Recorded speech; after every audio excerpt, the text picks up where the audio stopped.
A very good afternoon to respected ma'ams and my dear friends.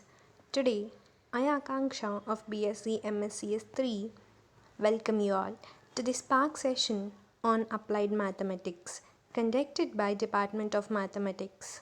Today, I Akanksha along with Fareen, Vasavi and Meena is here to speak about the topic Applied Mathematics. Math matters in modern world. Now I hand over the session to Vasavi.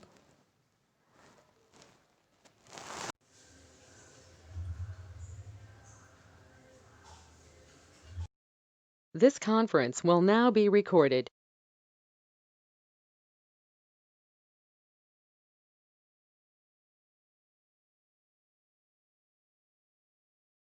Hello everyone, I am Vasavi from BSc MScs 3. My presentation is on quantitative techniques and operation research. The agenda for today's presentation is introduction, phases of OR, scope of OR, applications of OR, uses and limitations of OR. Starting with the introduction of operation research, what is operation research? We can describe OR or operation research as a systematic approach to solving problems which uses one or more analytical tools in the process of analysis. It also uses a variety of mathematical techniques for problem solving or to obtain an optimum solution. It is the organized application of modern science, mathematics, and computer techniques in various fields. The purpose is to provide explicit quantitative understanding and assessment of complex situations for arriving at best decisions. Definitions. The first definition of OR is it is a scientific method of providing executive with an analytical and objective basis for decision making. And second definition is it is a systematic method oriented study of the basic structures, characteristics, functions, relationships of an organization to provide the executive with the scientific and quantitative basics for decision making. We have done with introduction and definitions of OR. We are moving ahead with the phases of OR. Phases of OR. In phases of OR, we have 5 phases. The following are the different phases involved in the study of OR. The first phase is formulating the problem. Here, more than the general problems such as increasing the productivity and dealing the problem with quality, we also have to be very clear with what is a specific problem that is involved in it. So in this phase, we have 3 components to be paid attention. That is, the first component is the statement of unambiguous objective. It is important to define the scope of the objective along with the specifications in order to establish limits for the analysis to be carried out. Though the entire system level solution is desirable, it is not always possible, maybe unrealistic at times. So we have to focus on particular position on the level of system by isolating and analyzing it completely. Moving ahead with the second component, specification of factors that will affect the objective. Here we discuss about the alternative courses of action that can be controlled by a decision maker and the uncontrollable factors which are not under the control of decision maker. Example, in a production environment, the plant production rate can be controlled, but the actual market demand may be unpredictable. So the idea here is to form a comprehensive list of alternative actions that can be taken by a decision maker and that will have a effective on the stated object. Let's take an example of the third component, that is the specifications of the constraints of the courses of action. So in a production environment, the availability of resources must set a limit to the production and what level the production can be achieved. So for this, a better idea could be taken down. What is availability and what is the requirements and controller objective accordingly, which may result in optimality. So now we have covered the first phase of OR, that is nothing but the formulating the problem. We have also discussed different components involved in the formulating problem. So moving ahead with the second phase of OR, that is the construction of models. So why we need models? These are basically built for better understanding of the problem and which in turn helps us to analyze a problem in much more easier way. So what is a model? Models are nothing but they are a selective abstraction of the reality where we take a particular topic or concern the part of the problem. Here I'm only mentioning the different types of models, that is physical, analog, mathematical, and computer simulation. Because if I go in detail, it will take a very long time. So let's move ahead with the third phase of OR, that is the deriving the solution from the model. So the first one is the formulated in the first phase we have formulated the problem and we have a clear understanding what is the problem here, and in the second phase, based on the problem, we have come up with a model for the better analysis of the problem. So now in the third phase, with the model which you have developed, we are going to derive the solution for the problem. Here there are two types of techniques which we have been used. One is simulation and the other one is optimum seeking technique. Simulation techniques are nothing but which are carried out on simulation models. So they are nothing but the computer programs which have been run for different various values in various scenarios. And to get the best results out of it, and to get the best results out of it. And now, whereas in optimum seeking technique, these are basically carried out on the mathematical models, and different mathematical techniques have been used to get the optimum results out of them. Again, here in this optimum seeking technique, I'm just giving you a brief idea, basic idea. There's much more to be discussed on optimum seeking. So much more terminologies it has to be on. So now we have arrived to the next phase, that is the testing model and its solution. That is nothing but updating the model. It is very important to test whether our model and solution derived from the model meeting with the requirements. It is in the solution to the problem which we have derived. So it is important to check it and correct it if in case it is not meeting the requirements. To the last and final step in the process is to implement the final recommendation and establish control over it. Implementation here means there a set of people who work on bringing up the manuals or the guides which are involved for the particular model. And so this team basically comes up with the different manuals and timetables for putting the plan into the effect. So later on, once this implementing is done, it's very important to monitor the system and check how this implementation or all this planning has come to force monitoring plays a very important role here in phases of OR. So moving ahead with the scope of OR, let's see where all we can use OR. In an organization, there may be a possibility that technicians, administrators, statisticians, and economists may work together to solve a problem using OR. So here there are different fields where OR is useful. There are agriculture, finance, research and development, marketing, personnel management, and production management. There are still many other fields, but I'm just giving a brief of it.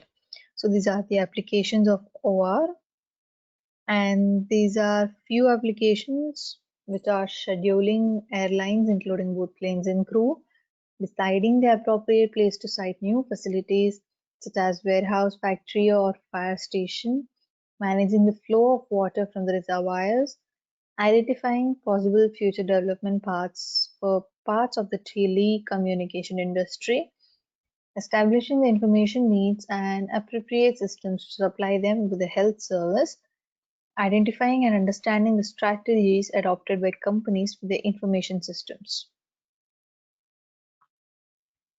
So now we are moving ahead with the uses and limitations. Uses, it provides a logical and systematic approach to the problem.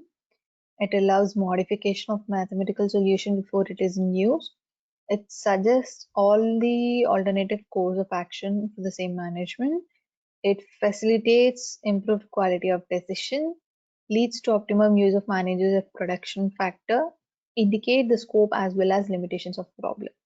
And here are the limitations. Let's see now. OR requires huge calculations which cannot be handled manually. they require computers, resulting in heavy cost. I mean, it's very expensive. So the implementation of OR mainly depends on the person or the input who provides the solution and the person manager who sees the solution, I mean uses the solutions. And these models are only idealized representation of reality and cannot be regarded as absolute in any case. So with this, I complete my presentation. Thank you for being here, and now I hand over the session to Meena of PSC 3. Thank you.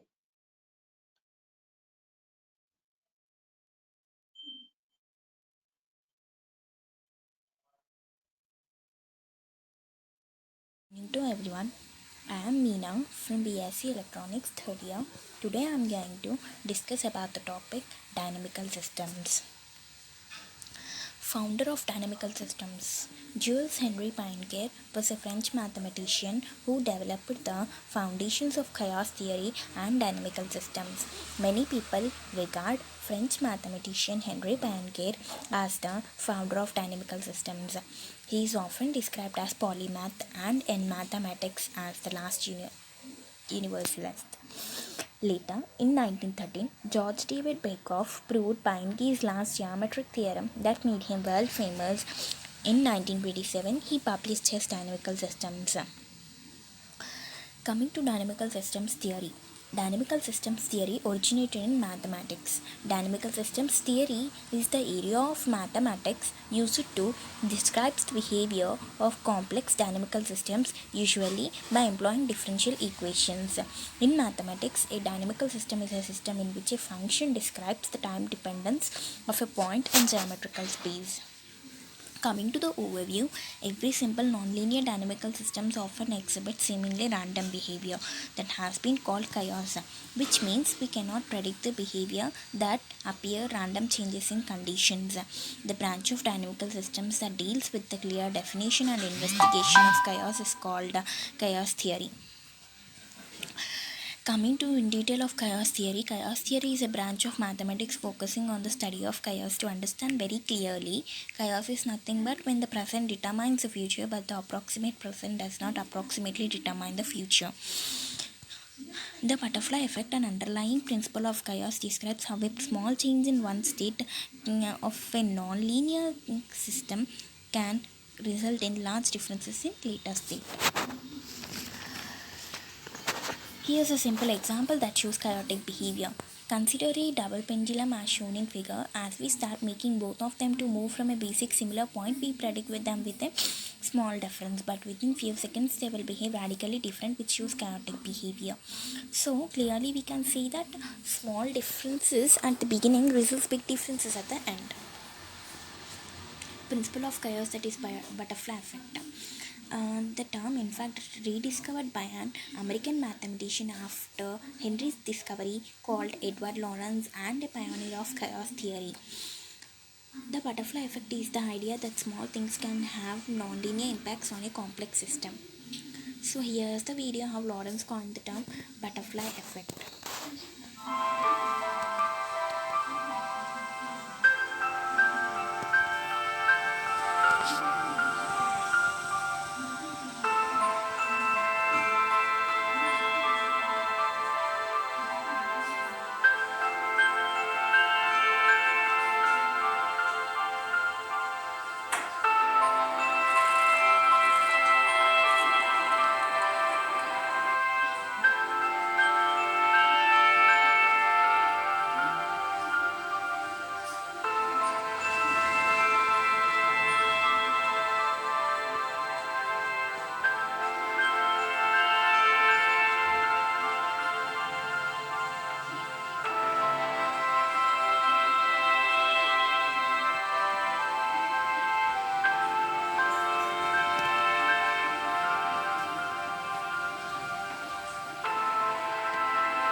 The concept is imagined with a butterfly flapping its wings and causing a typhoon.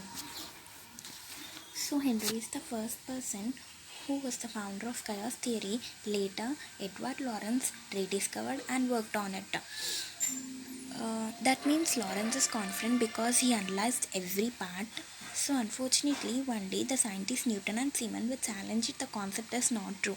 But Lawrence argued that someday weather forecast would be perfectly accurate with nothing left to chance. As if he resolved uh, and challenged with the two scientists in the following way.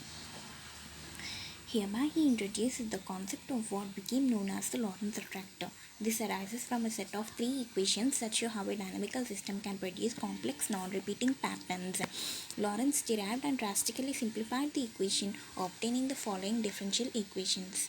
That is, dx by dt is equal to sigma into x plus y, dy by dt is equal to minus xz plus rz minus y, dz by dt is equal to x, where x is the intensity of the convection, y represents temperature, z represents proportional to the vertical temperature, and sigma is the Prandtl number, which can be defined as ratio of momentum diffusion to the thermal diffusion, and T is less than or equal to 30. After some physical considerations, students chose to use the following numerical values: r is equal to 28 and sigma equal to 10 and b equal to 8 by 3. Where we graph these uh, formulas, the particle results spinning in the form of circle, which shows chaotic behavior, that is butterfly effect. Conclusion: hence proved that the behavior of dynamical systems can be described using differential equations. Also introduced nonlinear dynamical systems, which allow us a better analysis of the behavior. Also, I can conclude that evolution of these dynamical systems can have a chaotic behavior. Thank you. Now I hand over this session to Akanksha.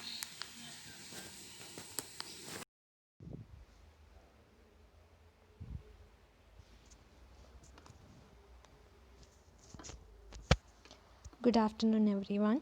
Now, I, Akanksha of BSc MScs 3, going to speak about continuous simulation, which is a major research area in applied mathematics.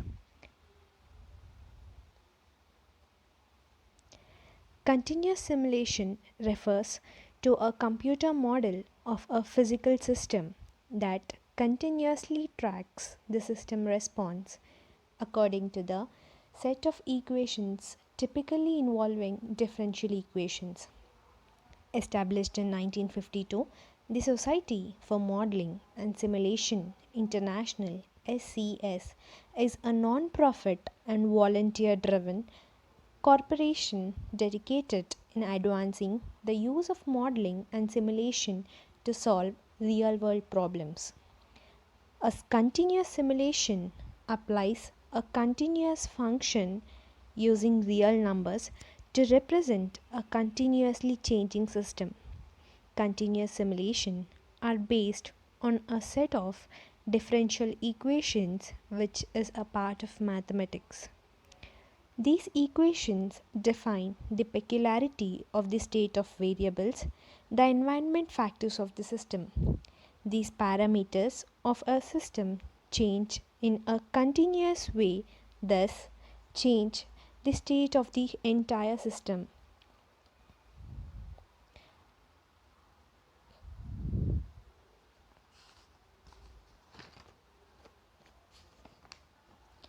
Simulation of any population involves counting members of the population and is fundamentally a discrete simulation. However, modeling discrete phenomena with continuous equations often produces useful insights. A continuous simulation of a population dynamics represents an approximation of the population effectively fitting a curve to a finite set of measurements. A continuous simulator are characterized by the extensive use of mathematical formulae. A continuous graph produced by the continuous simulator, which is accurately reflects how the components would react if they were actually hooked up in reality. Here in this slide we can find the curve that is produced by the continuous simulator. This application is used in studying the models and helps in drawing useful insights. And next, we come to the advantages of continuous simulation. First one, to study the behavior of a system without building it, so that we could not lose any money or time by building the whole system. With this continuous simulator, we can know the behavior of the system on beforehand. And next, results and accurate in general compared to the analytical model. Continuous simulator gives an accurate values when compared to the analytical model when we are drawing any conclusions. Helps to find unexpected phenomena behavior of the system, and it is also helpful to perform what if analysis. There are many applications of continuous simulation. Here are few applications. First one, military application for simulation of missile trajectory. In military training, to know the trajectory of the missile, they use the continuous simulator.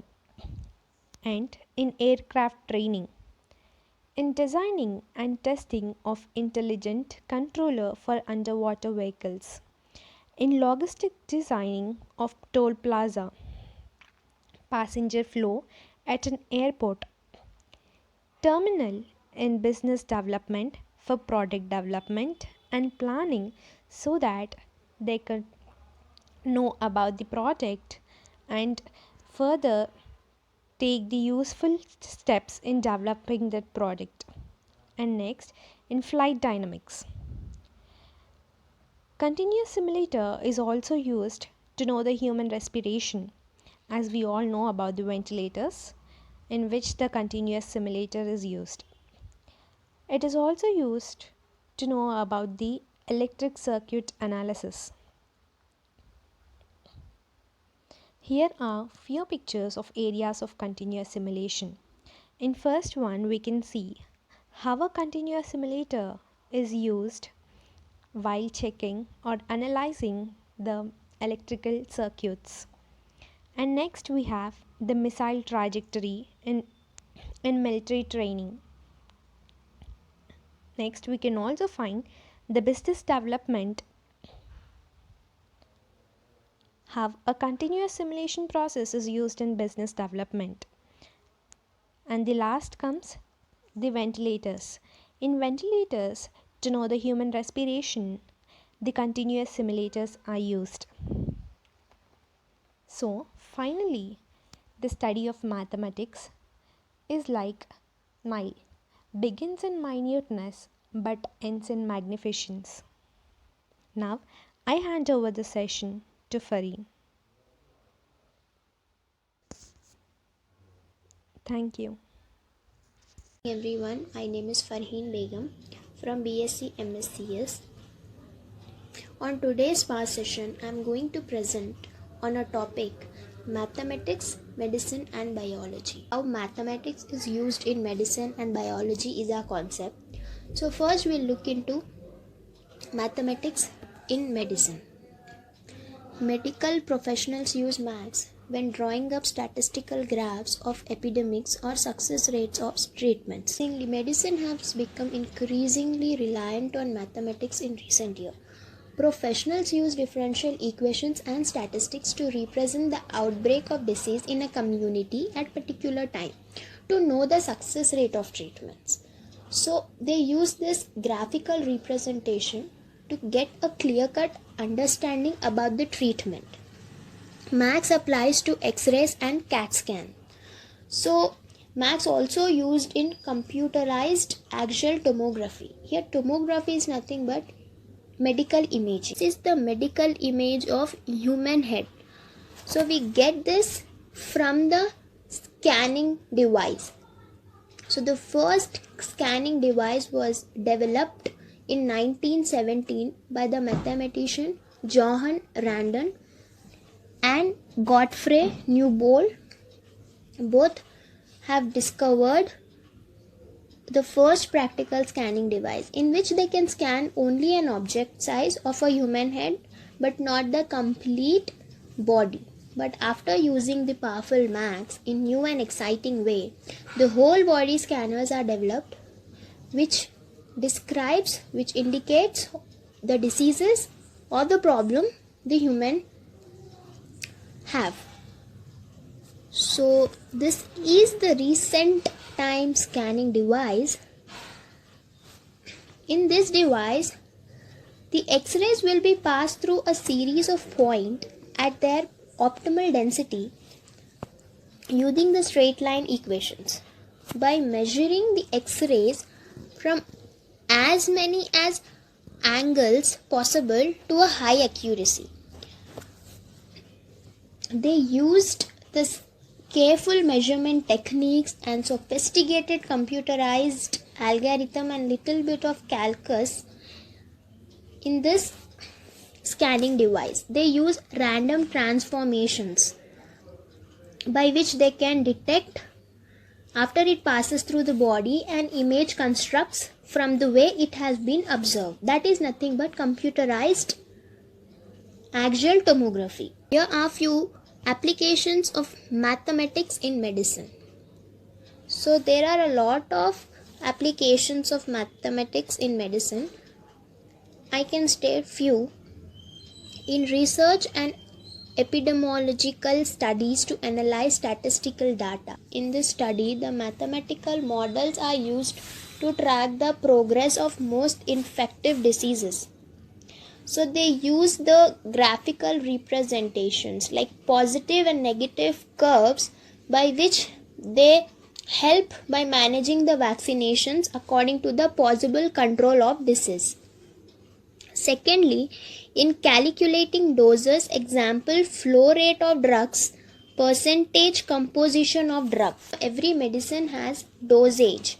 So dosage are calculated in milligrams, millimeters, teaspoons, cups, and the basic dosage calculation is desired dose D divided by amount of hand H into volume V is equals to dose. So they have a dosage calculation conversions. According to that, they will calculate with regards to age and body weight.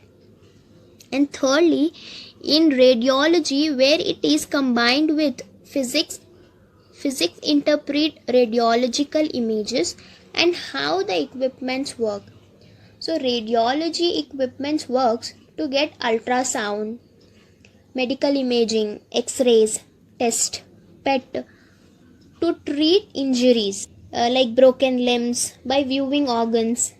It helps like how radiation each patient needs. So they use the probability concept like expecting correct post-test probabilities. And the last one is to calculate power of lens in ophthalmology and physiology. So as we know, the power length is defined as a reciprocal of its focal length in meter. Mathematics is used for the ray diagram to determine image locations. So these are very few applications of maths in medicines. There are many more usage of mathematics in medicines. Now we will be moving on the role of maths in biology. Mathematical biology is field of research that examines mathematical representation of biological system. So they use this structures, shapes like tetrahedral, octahedral, cubes like shapes to make a model which makes them so much easier to view and describe about it. Mathematics allows biologists to describe how molecules move in and out of cells, how bacteria shuttle through blood vessels, how drugs get broken down in the body, and many other physiological processes. So now we'll look into the applications. Biological research with emphasis upon the special insights and enhanced understanding by the use of mathematics. Studying the geometry, topology, and other physical characteristics of DNA, proteins, and cellular structures has shield light on their functions. For example, if we take this DNA structure, used mathematical geometry, it has base steps which characterized by 6 coordinates: shift, slide, rise, tilt, roll and twist in acid molecules. So this DNA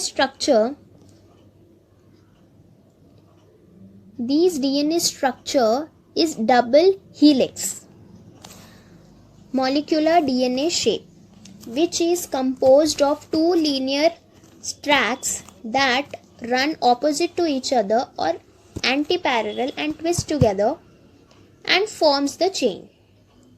And this also uses the topology, which is nothing but the knot theory, which studies the effect of certain enzymes on DNA, its deformations, the twisting and stretching of the objects in this structure.